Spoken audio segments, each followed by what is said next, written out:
जय माता दी। जय माँ कामाख्या। देव राधा ट्रस्ट सत्यवाणी चैनल से आप धार्मिक रहस्यमय ज्ञान सुन रहे हैं।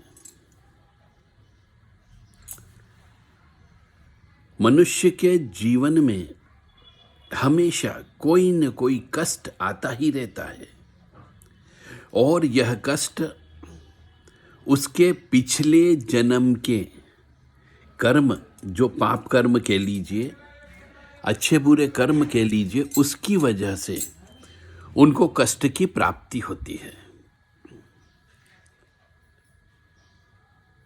अब उन पाप कर्मों का नाश कैसे करें? तो मनुष्य को अपने पाप कर्मों का नाश करने के लिए जीवन में जप करना चाहिए, तप करना चाहिए, साधना करना चाहिए, नियम का पालन करना चाहिए, संयमित जीवन व्यतीत करना चाहिए और सबसे बड़ी बात है, पापों का नाश करने के लिए दान देना चाहिए।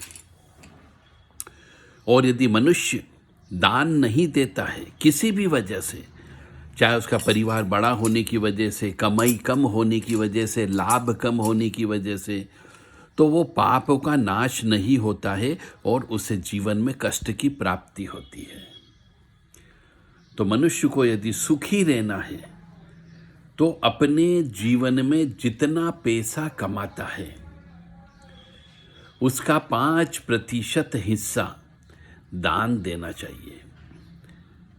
मैं बार बार कहता हूं, दान देने से पाप कटता है। आपको कष्ट नहीं होगा, आपके बच्चों का भविष्य भी अच्छा होगा। क्योंकि कहते हैं, शास्त्र कहता है, बड़े बुजुर्ग ऋषि मुनि बोल करके गए हैं कि दान देने से पाप कटते हैं और पाप कटने से सुख की प्राप्ति होती है। तो अपने कमाई का 5% हिस्सा, केवल 100 रुपए में 5 रुपए पुण्य के काम में खर्च करो। अब आप कहेंगे, साहब किसको कहते हैं पुण्य का काम? मंदिर निर्माण हो रहा हो तो उसमें अपनी क्षमता के अनुसार जाकर के 100 रुपए में 5 रुपए दान करके आइए। यदि आप एक महीने में अपने घर में 20,000 रुपए खर्च करते हैं तो 20,000 का 5% 1,000 रुपए होता है। 1,000 रुपए दान अवश्य दीजिए। लोहा दान दे दीजिए, ईंटें दान दे दीजिए, गिट्टी दान दे दीजिए, सीमेंट दान दे दीजिए, लेबर का पेमेंट करके आ जाइए। भूखे को भोजन करा दीजिए, गाय को चारा खिला दीजिए, कुत्ते को रोटी दे दीजिए, मछली को आटा चुगा दीजिए, नंगे को कपड़े दे दीजिए, बिना चप्पल वाले को चप्पल जूते खरीद के दे दीजिए। इसे कहते हैं दान। ठंड के दिन रहते हैं तो उस समय कंबल का दान कर दीजिए। गर्मी के दिन होते हैं उस समय जल का दान कर दीजिए।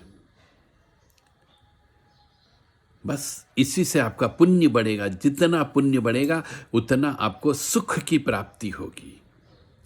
सुख का मतलब केवल धन नहीं होता है। सुख का मतलब होता है स्वास्थ्य अच्छा रहना।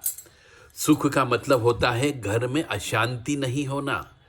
सुख का मतलब होता है घर के अंदर खुशियां होना। सुख का मतलब होता है घर के अंदर छोटे छोटे बच्चों की किलकारियां होना। इसको सुख बोला जाता है। आज के जमाने में माता पिता से अलग रह करके बच्चा विवाह कर लेता है तो न तो वो कभी दादा दादी को देख पाता है, तो ये सुख नहीं हुआ। सुख के लिए बड़े बुजुर्गों का साथ होना जरूरी होता है। परंतु आजकल के बड़े बुजुर्ग वह भी पुण्य नहीं करते हैं, हवन नहीं करते हैं, दान नहीं करते हैं। क्योंकि सुख को चाहिए तो आपको हवन तो करना पड़ेगा। यदि आपको सुख चाहिए तो रोजाना नित्य अग्निहोत्र करिए, तो आपको सुख की प्राप्ति अवश्य होगी। रोजाना कम से कम सिर्फ ईश्वर के नाम से आपको हवन करना है। ओम श्रीमन महागणाधिपते नमः स्वाहा, ओम उमा महेश्वराभ्यो नमः स्वाहा, ओम शची पुरंदराभ्यो नमः स्वाहा, ओम वाणी हिरण्यगर्भाभ्यो स्वाहा, ओम कुल देवताभ्यो स्वाहा, ओम इष्ट देवताभ्यो स्वाहा, ओम ग्राम देवताभ्यो स्वाहा, ओम स्थान देवताभ्यो स्वाहा, ओम स्थापित देवताभ्यो स्वाहा, ओम सर्वेभ्यो देवेभ्यो स्वाहा, ओम सर्वेभ्यो तीर्थेभ्यो स्वाहा, ओम सर्वेभ्यो ब्राह्मणेभ्यो नमः स्वाहा, ओम सर्वेभ्यो सिद्धाय नमः स्वाहा, ओम नवग्रह देवताभ्यो नमः स्वाहा, ओम वास्तु देवताभ्यो नमः स्वाहा, ओम गुरुभ्यो नमः स्वाहा, ओम मातृपितृचरण कमलेभ्यो नमः स्वाहा, ओम पितृभ्यो स्वाहा, ओम चतुष्षष्टि योगिनी देवेभ्यो नमः स्वाहा, ओम षोडश मातृका देवेभ्यो नमः स्वाहा, ओम सप्तघत मातृका देवेभ्यो नमः स्वाहा, ओम सप्तसागरेभ्यो नमः स्वाहा, ओम सप्तऋषिभ्यो नमः स्वाहा, ओम सप्तनदीभ्यो नमः स्वाहा, ओम छम क्षेत्रपालाय नमः स्वाहा, ओम बम भैरवाय नमः स्वाहा, ओम क्लीं कृष्णाय नमः स्वाहा, ओम क्रीं कालिकाय नमः स्वाहा, ओम हम हनुमते नमः स्वाहा, ओम ब्रह्मणे नमः स्वाहा, ओम विष्णुवे नमः स्वाहा, ओम महेश्वराय नमः स्वाहा, ओम लक्ष्मी नारायणाय नमः स्वाहा, ओम रुद्राय नमः स्वाहा, ओम परमात्मने नमः स्वाहा। तो इस प्रकार से आपको 10 मिनट 15 मिनट केवल ये संक्षिप्त हवन रोज करना प्रारंभ करिए। गाय के सूखे गोबर पे कर लीजिए, सूखी लकड़ियों पर कर लीजिए, पर अगर ये करना आपने प्रारंभ कर दिया तो आपके सभी कार्य बिना किसी विघ्न बाधा के आपके संपूर्ण अवश्य होंगे। प्रैक्टिकल करिए, अनुभव करिए और निश्चित तौर से जीवन में सुख समृद्धि शांति अवश्य लाइए। जब भी किसी भी मंदिर में जाएं, क्योंकि मंदिर भी गुरु का स्थान होता है, या फिर किसी गुरु से मिलने के लिए जाएं, किसी बड़े व्यक्ति से मिलकर के जाएं, किसी ज्ञानी व्यक्ति से मिलने के लिए जाएं, तो खाली हाथ कभी नहीं जाना चाहिए। मंदिर जाते हैं तो फूल माला अवश्य लेकर के जाना चाहिए, प्रसाद अवश्य लेकर के जाना चाहिए। और किसी बड़े मनुष्य से मिलने जा रहे हो, किसी बड़े विद्वान से मिलने जा रहे हो, तो भी यथाशक्ति यथा योग्य सामर्थ्य के अनुसार मिठाई फूल माला प्रसाद अवश्य लेकर के जाना चाहिए। तो गुरु दोष नहीं लगता है, क्योंकि गुरु दोष लगने पर भी बुद्धि काम नहीं करती है, और जब बुद्धि काम नहीं करती है तो मनुष्य के जीवन में अंधेरा रहता है। इसलिए गुरु का मान सम्मान करना सीखें, गुरु के आदेश का पालन करना सीखें, गुरु के बताए गए रास्ते पर चलने का प्रयास करना सीखें। क्योंकि आजकल के बच्चों को हम देखते हैं कि वो जोश जोश में गुरु दीक्षा अवश्य ले लेते हैं,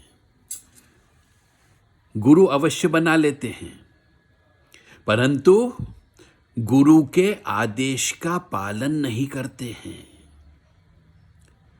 गुरु के द्वारा बताए गए नियमों का पालन नहीं करते हैं, गुरु के द्वारा दिए गए निर्देशों का पालन नहीं करते हैं। तो फिर उनके यहाँ गुरु दोष लगना प्रारंभ हो जाता है, बुद्धि भ्रष्ट हो जाती है और मनुष्य दरिद्रता और कंगाली में चला जाता है। क्योंकि जब गुरु ही काम नहीं करेगा, तो जब गुरु ग्रह काम नहीं करेगा तो आपका मन यानी चंद्रमा भी काम नहीं करता है, और जब गुरु और चंद्र दोनों काम नहीं करते हैं तो फिर धन की प्राप्ति नहीं होती है, और जब धन नहीं आएगा तो मनुष्य के मन में क्रोध की उत्पत्ति होगी, यानी मंगल भी खराब हो जाएगा। इसीलिए जब भी किसी भी मंदिर जाएं, जो गुरु का घर होता है, या किसी गुरु से मिलने के लिए जाए, किसी अध्यापक से मिलने के लिए जाए, किसी भी टीचर से मिलने के लिए जाएं, किसी बड़े ऑफिसर से मिलने के लिए जाए, किसी बड़े नेता से मिलने के लिए जाते हैं तो कुछ न कुछ साथ में लेकर के जाना चाहिए, खाली हाथ नहीं जाना चाहिए, अन्यथा दोष लगता है। जय माता दी, जय मां कामाख्या।